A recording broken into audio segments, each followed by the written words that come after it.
बात कह दी है। मैं भी आपके सामने हाजिर हुआ हूँ आपको भलावण देने के लिए, अपील करने के लिए कि चुनाव बहुत महत्वपूर्ण है। अभी राजस्थान भर में लोग याद करते हैं पुरानी सरकार, कांग्रेस सरकार की योजनाओं को।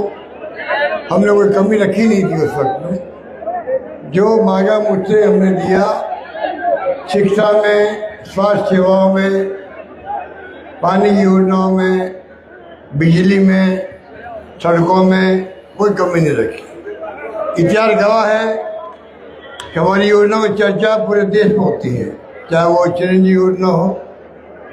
किसे कहते हैं इलाज फ्री करना? हिंदुस्तान में नहीं, दुनिया में कहीं नहीं 25 लाख का इलाज फ्री होता हो, टेस्ट फ्री होते हो, ऑपरेशन फ्री होते हो, दवाएं फ्री मिलती हो, कभी नहीं हुआ। बाकी पेंशन बुजुर्गों को भी हो, नरेगा की योजना हो, छात्रों के लिए योजना, स्कॉलरशिप की बात हो, स्कूटी की बात हो, सब कुछ किया हम लोगों ने। और भाई को मैंने कह रखा था, भाया तुम लोग मांगते मांग थक जाओगे, मैं देते देते नहीं थकूंगा। और वही किया हमने। राजस्थान गवाह है कि मैंने सबके लिए कह रखा था और जो कहा वो मैंने धर्म निभाया। अब लोग याद करते हैं 2 साल हो गए सरकार को, ऐसी निकम्मी और नकारा सरकार आई है, कोई सोच नहीं सकता। मेरे इतिहास के अंदर वसुंधरा जी 2 बार मुख्यमंत्री रही, तभी 2 साल में उनकी स्थिति नहीं बिगड़ी, धीरे धीरे बिगड़ी स्थिति। पर ये सरकार ऐसी है, बनते ही इसकी साख का पता ही नहीं है, सरकार नाम की चीज नहीं है। लोग हम जाएं किसके बाद में? बिना पैसे दिए कोई काम होता नहीं है किसी का भी, कोई विकास नहीं है, कोई सरकारी सोच नहीं है। पता नहीं क्या हो गया कि ना इनकी चलती भी नहीं, ना एमएलए की चलती है, ना इनके मंत्रियों की चलती है, ना मुख्यमंत्री खुद की चलने लगता। टाइम पास सरकार है ये सरकार टाइम पास सरकार है। और पता नहीं कब तक मुख्यमंत्री बने रहेंगे, ये पता नहीं अभी तक। ये चर्चाएं चलती है कहाँ पर? हमारे यहाँ नहीं, भारतीय जनता पार्टी के अंदर। इसलिए मैं कहना चाहूँगा कि चुनाव बहुत महत्वपूर्ण है। भाई जैसा उम्मीदवार कांग्रेस ने दिया है, खड़गे साहब ने दिया है, राहुल गांधी जी ने दिया है, सोच समझ के दिया है, हम सबको पूछ के दिया है। आप सोच सकते हो, जिम्मेदारी आप सबकी है। आज गांव गांव में राजस्थान में चर्चा करते पिछली सरकार के काम अच्छे थे, उस पर मौन लगाने का चुनाव है ये। अगर वास्तव में ये बात सही है, पिछली सरकार ने काम अच्छे किए थे और सरकार हमारी नहीं बन पाई, कोई बात नहीं, लोकतंत्र है। हम कहना चाहेंगे, अगर प्रमोद जैन भाया जीतता भारी बहुमत से, इसका मतलब है कि आपने पिछली सरकार के कामों पे भी मोड़ लगाई है, ये आप समझ लीजिएगा। इसलिए मैं अपील करना चाहूँगा कि आप लोग जो आए हो यहाँ पर मीटिंग में, कृपा करके आप तो वोट देंगे, आप लोग कृपा करके यहाँ जाने के बाद में एक जनसंपर्क आपका हो। परसों सुबह वोट होंगे, 1 दिन बाकी है, सिर्फ कल का दिन है बाकी। आपको मैं आह्वान करना चाहूँगा, मेरा नम्र निवेदन है, आप जाकर के जितना संभव हो गली में, मोहल्लों में प्रचार हम लोग नहीं कर सकते, लाउड स्पीकर से नहीं कर सकते, पर आप जाके घर घर में बातचीत कर सकते हैं, चाय पी सकते हैं अपने दोस्तों के यहाँ पर, अपने मिलने वालों के यहाँ पर जाके मिलिएगा, बात कीजिएगा, समझाइएगा ये चुनाव क्यों महत्वपूर्ण है। देश के लिए चुनाव महत्वपूर्ण है। देश के हालात भी अच्छे नहीं है। राहुल गांधी जी लगातार बात कर रहे हैं, पिछड़ों की बात कर रहे हैं, वो ऐसी की बात करते हैं, गरीब चाहे कोई कौम का हो उसकी बात करते हैं, उसके लिए योजनाओं की बात करते हैं। तो मोदी जी की सरकार जो है, कितनी समझदारी है किसी को नहीं मालूम। वो बात मैं अभी नहीं करना चाहूँगा क्योंकि वक्त भी नहीं है और चुनाव बाई इलेक्शन राजस्थान में हो रहा है।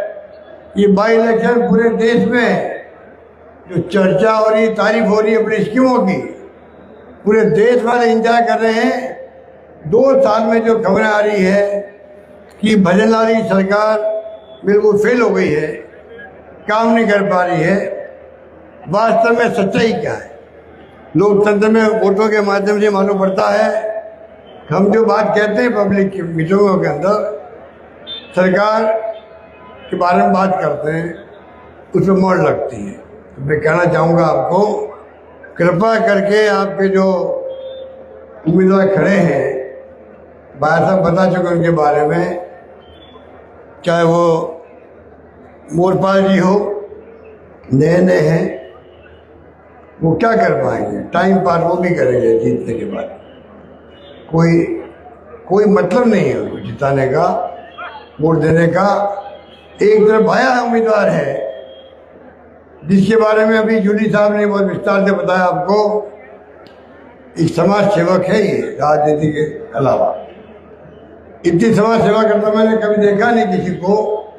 मैंने दवाएं फ्री बाद में करी है योजना आपकी, ये भाया की योजना देख के मैंने करी है राजस्थान के अंदर। ये मैं कर रहा, भाया जो है ये और इनकी पत्नी दोनों मिलके गरीबों की सेवा करते हैं। जो बीमार आता है अस्पताल में, मैंने खुद ने देखा है, दवाइयाँ फ्री पहले कर दी इसने। मरीज के साथ आने वालों को खाना खिलाने का काम ये लोग करते हैं, गौशाला ही चलाते हैं। और मैंने मंत्री को इसलिए भाई को बनाया, गौशाला का मंत्री बनाया था।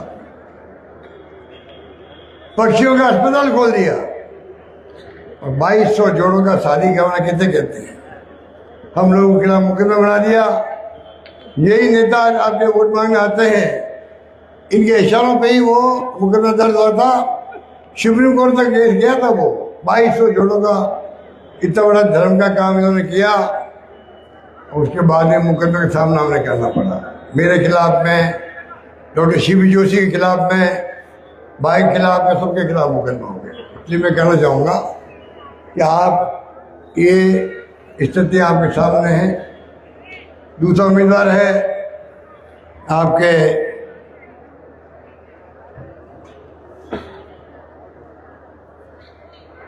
नरेश मीणा। नरेश मीणा जी मेरे पास भी आए थे एक बार। मैंने उनको समझाया, चुनाव छबड़ा में हार गए, हमें हरवा दिया। तो मैंने कहा भाई तुमने हरवा क्या किया? इतने काम गरीबों को कर रहे थे, उस पर रोक लग गई है। तुम नौजवान हो, थोड़ा धैर्य रखो, तुम्हें लंबा चलना है। तुम अपना गुस्सा कम करो, खत्म करो, प्यार से बात करो, मोहब्बत से बात करो। और इस प्रकार से तुम उछल कूद कर रहे हो, इससे तुम्हें नुकसान है, तुम्हारा भविष्य नहीं बनेगा। अब मेरी बात बड़े प्यार से सुनी और कहा नहीं साहब ठीक कह रहे हो, आप ठीक कह रहे हो। करता करता वापस खड़ा हो गया निभाई के यहाँ पर देवनी उनियारा करना, खड़ा हो गए चुनाव। अब बताइए आप, कहा तो आया अध्यक्ष जी के पास में, दूताचार्य के पास में, आशीर्वाद लिया इनसे, कांग्रेस ज्वाइन कर ली, खड़े हो गए जाके वहाँ पर। और वहाँ पे आपको मालूम है एसडीओ साहब के साथ में मारपीट कर दी। अरे इस उम्र के अंदर एसडीओ साहब के मारपीट कर दे आदमी, गाली गलौज करे। आप सुनते हो टीवी के अंदर क्या क्या बोलते रहते हैं किनके बारे में। क्या ऐसे लोग भविष्य के नेता बनेंगे? बन सकते हैं? मैंने सही सलाह दी, फ्यूचर में नेता बन सकते हो तुम। पता नहीं वो किन के बहकाव आता है, कौन को गाइड करता है। वो इसके दोस्त नहीं, दुश्मन है इसके, जो इसको प्रवोक करते हैं, इसको सिखाते हैं, भड़काते हैं। वो कोई दोस्त हो ही नहीं सकते। वो दुश्मन का काम कर रहे हैं क्योंकि बातों में आ रहा है। क्या बोलता है सुनता, हम सब सुनते हैं कई बार सोशल मीडिया के अंदर। दुख होता है कि एक नौजवान लड़का जो है वो पूरी तरह मिसगाइड होकर के राजनीति कर रहा है, और यहाँ उत्तर के मैदान में फिर बाहर के सामने। आप बताइए, जो भाषा काम दे रहा है, कल ही मीटिंग करी, नेताओं को इकट्ठा कर लिया, बड़े खुश हो रहे हैं। बाकी लोग आके बुला लिए उन्होंने। अरे मीणा समाज तो कांग्रेस का रीढ़ की हड्डी है, क्यों बिना मतलब मीणा समाज को ही तुम क्यों अनावश्यक रूप से परेशान कर रहे हो? तुम्हें चुनाव जीतने वाले हो नहीं, तुम खुद ही जानते होंगे कि तुम चुनाव जीतने वाले नहीं हो। तुम्हारे खड़े होने से फायदा बीजेपी को मिल सकता है, तुम नहीं जीत सकते हो। तो वोट खराब क्यों करो कांग्रेस के? पूरा मीणा समाज, आदिवासी हो, दलित समाज, शेड्यूल हो, ओबीसी हो, आज राहुल गांधी के साथ खड़े हैं सब लोग देश के अंदर। राहुल गांधी दिल्ली के साथ में मुकाबला कर रहा है। और जाति की जनगणना पहली बार 1931 के बाद में जाति की जनगणना का फैसला मोदी जी ने करवा दिया दबाव दे करके। सब जातियों का सर्वे होगा, हर जाति कितनी संख्या है वो बताया जाएगा देश को। इतना बड़ा काम राहुल गांधी ने किया, किसके लिए? ओबीसी हो, एसटी हो, एसटी सबके लिए किया। और ये हमारे आदिवासियों को भड़का रहा है। ये नरेश मीणा कोई तुक नहीं है। अगर ये इसकी हरकतें रही, अभी दादीवादी कह रहे थे कि कमलनाथ मीणा ने तो वसुंधरा जी के कनपट्टी पे पिस्तौल टांग दी होगी और डरा करके टिकट ले लिया। ये नरेश मीणा है। मैं तो कहना चाहूँगा यहाँ के कलेक्टर को, ये कहीं से भी अप्लाई करे पिस्टल के लाइसेंस का। नरेश मीणा को कोई लाइसेंस नहीं मिलना चाहिए, पिस्टल का, बंदूक का लाइसेंस नहीं मिलना चाहिए। ये नौजवान है और भड़का देंगे, कहीं उसने कन्वर्टी लगा दी पिस्तौल किसी के पीछे चला दी, जिंदगी खराब हो जाएगी, बर्बाद हो जाएगी, जेल में भुगतना पड़ेगा। अभी जेल जाना पड़ा इसको 6 महीने महादेव विनेरा में जो घटना करी उसके कारण से। ये चाहता क्या है? अपना फ्यूचर क्यों खराब कर रहा है? मैं आपसे अपील करना चाहूँगा, जाके आप सबको समझाएं। मेरा समाज में समझदारी है, वोट खराब नहीं करेगा, प्रमोद जैन भाई को कामयाब करेगा, मुझे पूरा विश्वास है। इतने मैं लंबी बात नहीं कहता हुआ, इतना ही आप सबसे अपील करूँगा, कृपा करके आज बहुत शानदार जनसंपर्क हुआ है प्रमोद जैन भाई का।